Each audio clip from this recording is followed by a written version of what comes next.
और ये नया साल हम परमेश्वर के लिए धन्यवाद और स्तुति के साथ आए हम सभी लोग खड़े हो जाओ। 136 സങ്കീർത്തനം ഇവിടെ ഹല്ലേലൂയ വാക്യം പ്രതിവാക്യമായിട്ട് വായിക്കും. 136 സങ്കീർത്തനം അവൻ നല്ലവനല്ലോ അവന്റെ ദയ എന്നേക്കുമുള്ളത് എന്നുള്ള വാക്യം ആ സങ്കീർത്തനം നമ്മുടെ ദൈവത്തെ സ്തുതിച്ച് ഹല്ലേലൂയ ആരാധിക്കുമ്പോൾ ഹല്ലേലൂയ ദൈവമക്കൾ പറയേണ്ടത് അവന്റെ ദയ എന്നേക്കുമുള്ളത് എന്ന് നിങ്ങൾ പറഞ്ഞ കർത്താവിനെ മഹത്വപ്പെടുത്തണം. ഓരോ വാക്യങ്ങൾ വായിക്കുമ്പോൾ ഹല്ലേലൂയ അതിനുശേഷം അവന്റെ ദയ എന്നേക്കുമുള്ളത് എന്ന് നമ്മൾ ഒരുമിച്ച് പാടി കർത്താവിനെ ആരാധിപ്പാൻ ഇടയാകട്ടെ. 136 സംഘം भजन संहिता 136 हम सब मिलकर पढ़ेंगे।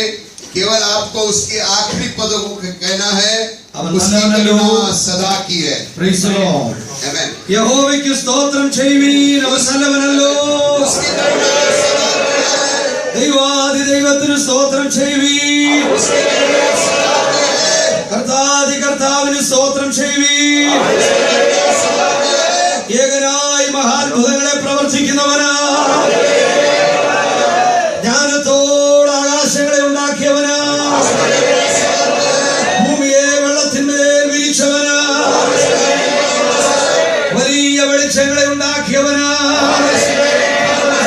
പകൽ വാഴുവാൻ സൂര്യനെയും രാത്രി വാഴുവാൻ ചന്ദ്രനെയും നക്ഷത്രങ്ങളെ ഉണ്ടാക്കിയവനാ, മിസ്രൈമിലെ കടിഞ്ഞൂലുകളെ സംഹരിച്ചവനാ, അവരുടെ ഇടയിൽ ഇസ്രായേലിനെ പുറപ്പെടുവിച്ചവനാ, ബലമുള്ള കൈ കൊണ്ടും നീട്ടിയ ഭുജം കൊണ്ടും